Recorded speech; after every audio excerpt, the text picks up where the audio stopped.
300, 800, 880.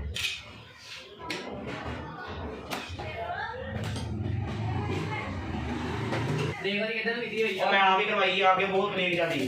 आप ही तो करवाई हो, केक भी देख के करवाई है। नहीं आप ही करवाइए आपके।